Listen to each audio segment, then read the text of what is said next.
Welcome to another James Loves Butter video upload and podcast. Really good to have you back. Thank you for joining me, us, a team, a community of people.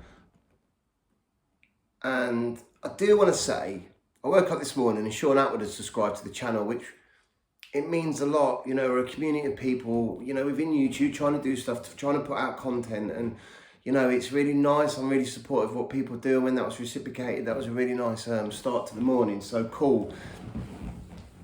So this one, prison stories, and I want to put it out there that, look,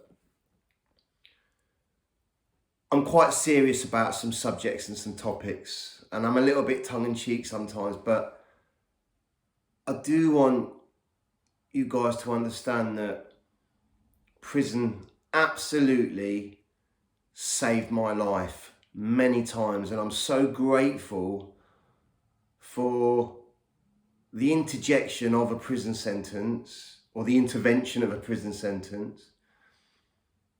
Also, some of the people I met within those environments, and there's some horror stories too, don't get me wrong, and we'll get into that. But it really did save my life, and I felt freer within the confines of a 6x8 cell, or whatever the dimensions are, than I did when I was towards the end of my drug addiction outside on the streets, because it was just rough. It was a pitiful existence. It was like Groundhog Day. So once I got into the system and detox and found myself on my feet and started integrating within that community, I absolutely thrived and flourished. I've always got on with people, and there's some funny stories and anecdotes that came around from those times. The whole podcast series, it's not going to be prison focused or based, but this is just what's come to me recently, so I thought I'd give it to you. So I'm trying to paint a picture that within that system, I felt liberated and free. I met some good people and some funny things came about, and I'm going to give you a couple now. So firstly, I want to tell you guys that my nickname for about 10 years was Jimmy Fingers. And I embraced that moniker, that pseudonym. I loved it. I reveled in it. I enjoyed it. And I don't go by that name today. I'm just James, you know. I let that stuff go. But to paint a picture in context, and I'll tell you how that name came about. I was working within the prison system. You can either go to education, stay in your cell if you're allowed, or if you want to, depending on how much work's available, or you could go to a workshop or the stores, various things within the prison system. So I was in an open prison at the time. I've been to about 6 or 7 different prisons, but this was the first experience, so it goes hand in hand with my first time in prison, I guess. So I was working in the stores, which is basically the CEX, which is clothing exchange. So you wear prison clothes when you need to exchange those for clean stuff, depending on the prison and the routine. So basically it was like a little hatch with a big, massive storeroom, not quite a warehouse, but you know, it was pretty big. And then people would come daily and swap their clothes or get some other stuff that's needed for their cell, etc. And I was always a people person, and a person that got about, and obviously up to no good, but not always maliciously, just sort of, it was my nature. I'd have crossed paths in there with this Nigerian drug trafficker. I called him the warlord actually, because he was a big guy. He was about 6'4", 6'5", probably about 18, 19 stone. He had a very quiet demeanour. He was almost royalistic in his nature, and we really got on. And he goes, James, can you get me an Afro comb? And I said, yeah, man, leave it with me. I'll see what I can do. He could see I was a person that people at the hatch would come up to the hatch and they'd pass me a little something. I'd give them some size 32 jeans and all this kind of stuff. I said, yeah, leave it with me, warlord, big man. And so I found him an Afro comb, new one obviously, took it back to him. And he was just like, James, thank you so much. I appreciate you very much. I said, cool, man, no worries. He goes, what do you want? And I said, no, man, it's cool, man. Anyway, long story short, a few days later, he asked me for something else. I can't remember what it was. I mean, nothing criminal or sort of contrabandy, just he wanted something that would be difficult to get hold of.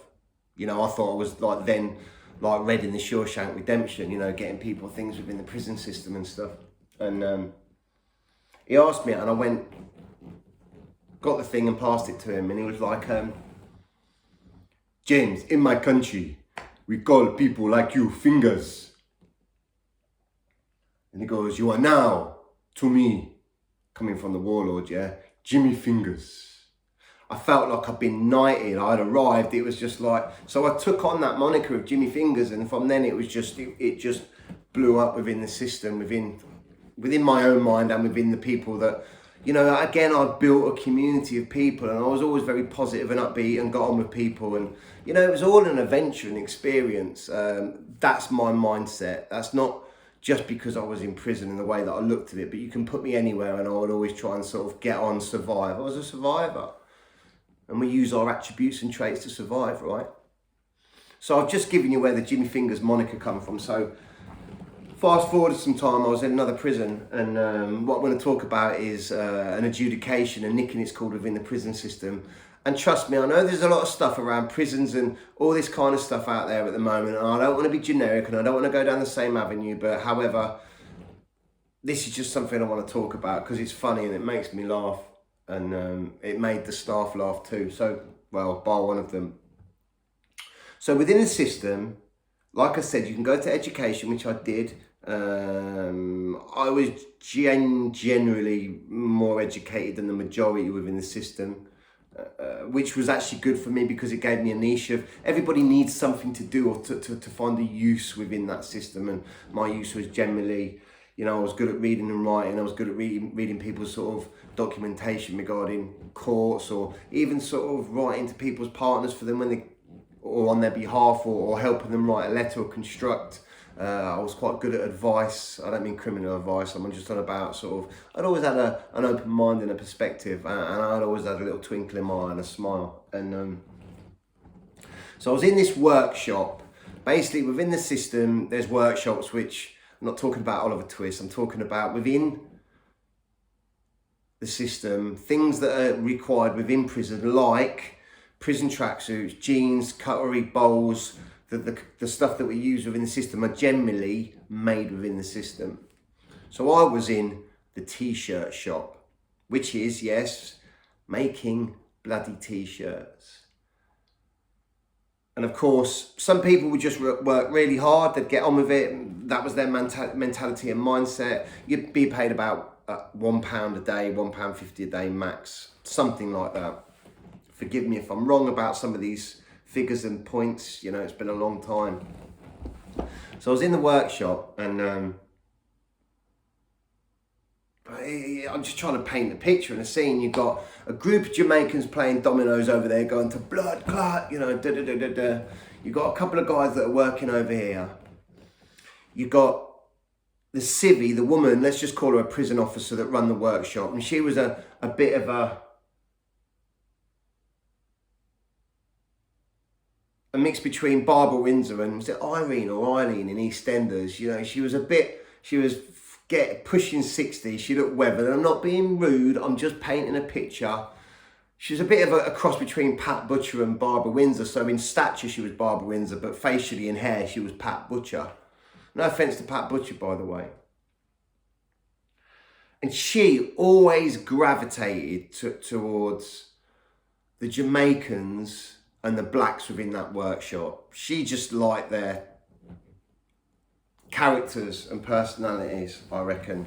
And I got on with everybody within that environment. It was cool. And I met this guy in there. He was of, where was he from? I think he was from Nottingham, and he was a big gym guy, you know. And he was, I was always like, you know, I need my eyebrows. I was like, you know, he goes, you know what? I can thread eyebrows, you know. I was like, huh?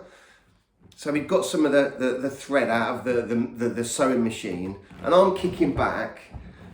At this time, I'd cultivated a cigarette holder out of wood, obviously, from somebody who made it me in the woodwork shop, and I was smoking roll-ups with licorice Rizzlers at the time. So I'd often be walking around with a cigarette, not lit because you can't smoke inside, but you try and have a sneaky one in the toilet, with a cigarette holder and a licorice Rizzler roll-up in the end of it. So I was a bit like bloody Niven or I want to say Doc Cotton. And I'd be funny, you know, I'd sometimes have like these prison vests, not vests, like a gilet, they'd call them gillets, but like a gilet, and I'd say it was like my smoking jacket, and I'd walk around funny. I was just sort of having a laugh. So I was in there with my feet back, kicking back, getting my eyebrows threaded. You got the Jamaicans over there to blood clot, and then you got guys working over there, then you got Pat Butcher mingling around towards that minority, and we all know what she's up to. She's got a twinkle in her eye, you know, we know what she's thinking. And like I was a little bit playful and a little bit mischievous, so I was sitting on this chair that had got a big block of foam and then sort of material around it, and it had ripped a bit, and I could see that it was black foam, and I don't know where my mind went with this, but basically I took the material off and I carved out a giant black phallus, black mamba, yeah. And I undid my trousers and I put the black mamba protruding out of my flies, and I casually, and everybody started to see what I was up to, and there was an atmosphere of excitement and playfulness going on.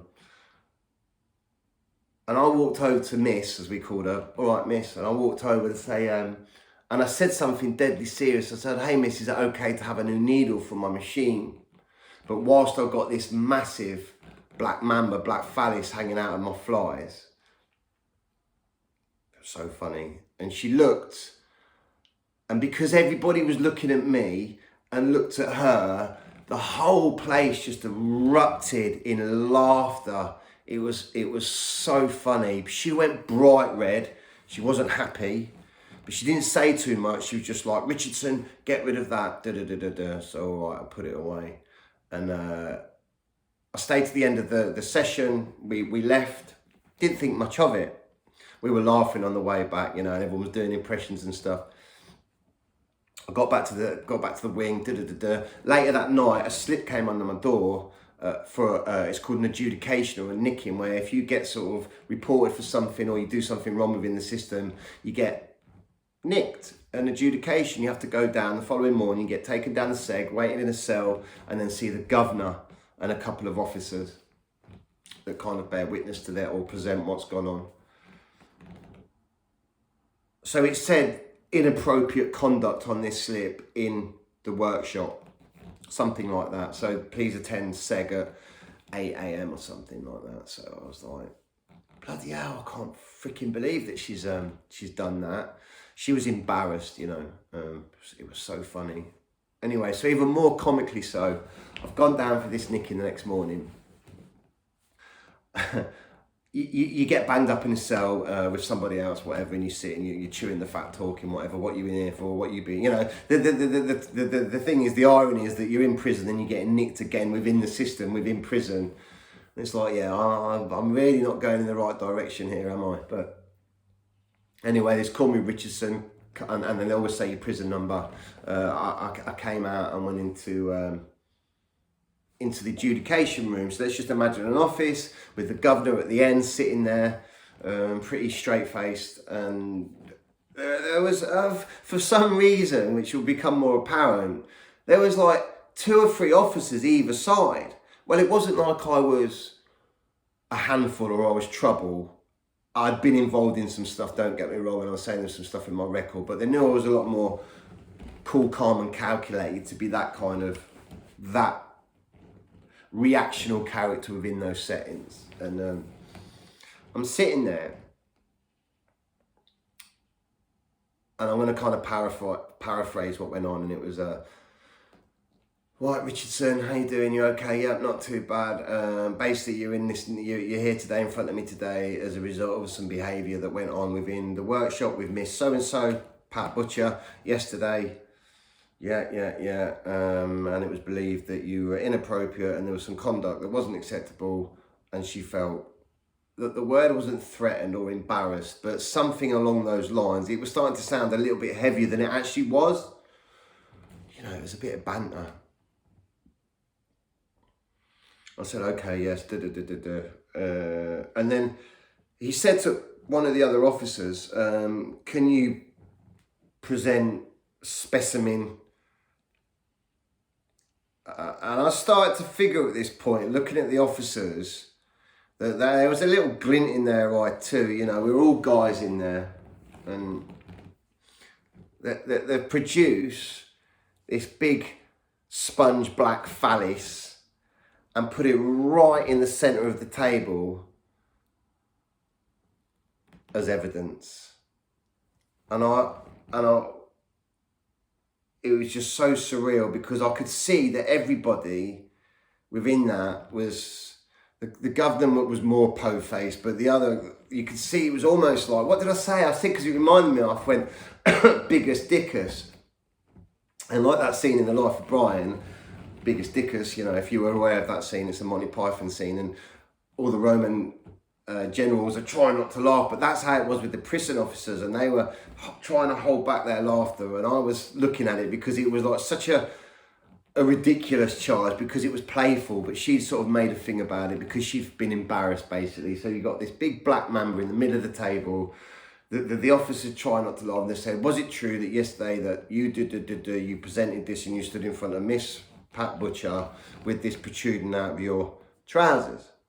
I said, yes, you know, and then says, anything you want to say in mitigation? I say, I was just having a laugh, Gov, you know, I was just messing about. We're in the workshop, it's like, bloody hell, we're freaking sewing t-shirts over here, you know, and things go on, and there was no malice intended, and they could see that. They knew me as a character. Long story short, how'd you plead? Guilty. I want to take things on the chin, you know, I'm not one to sort of go down another route to try and sort of reject the charge. It just was silly, and it was so funny. I think I got 1 week's loss of canteen, 1 week's loss of association, 1 week's loss of TV. So basically what you do is when everyone goes out for association and plays table tennis at night, you get an hour and a half. I don't get that, I stay by myself, and then they take my TV for a week. But that went down in the annals of that institution at that time as a really funny and legendary story at that time. And even with the officers, they were just like, bloody hell, Richo, that's a classic. I just thought I'd give you that. It's a funny story, just to say that, you know, there is some levity and some, you know, joviality within that system. Not for everybody, man. It depends on what your situation is, what's going on for you, and it's all relative to what you've got going on outside. But I just wanted to give you that little snapshot. Hope you enjoyed it. Have a great day, everybody. Look after yourself. Thanks for liking. Thanks for subscribing. Anybody that's new to the channel, thanks for watching. Just to let you know, the books I've got a bookshelf, all different kinds of books. I'm just trying to sort of create a bit of a backdrop. I'm starting to, but this one today, I've got Mindhunter from the series, but actually the original book written by John Douglas and Mark Shaker. They were profilers that were in the FBI that changed the whole perspective of using criminals to discuss with, particularly like Ed Kemper and Manson, to profile further serial killers. I've got Gotti's Rules, written by John Gotti, written by George Anastasia. I've also got Black Mass, that was written by about Whitey Bulger in Boston. Then what's the other one? The Great Diamond Heist, about the Hatton Garden robberies. Then I've got The Lone Brit on 13, which is a guy that spent some time incarcerated in Spain. And then the last one is The Butcher, which is by Philip Carlo, which was a mafia guy that was known as Karate. His name was Tommy Karate Patera, and he was a serial killer within the mafia. Very gruesome guy, but very fascinating, doing multiple life sentences. All my books are not based on criminality. I've got a variety, an eclectic set of books up there, but might swap them around a little bit, but just to give you some inspiration and, you know, potential source of new reading material. Thank you very much. Have a wonderful day. Take it easy. Don't forget, James loves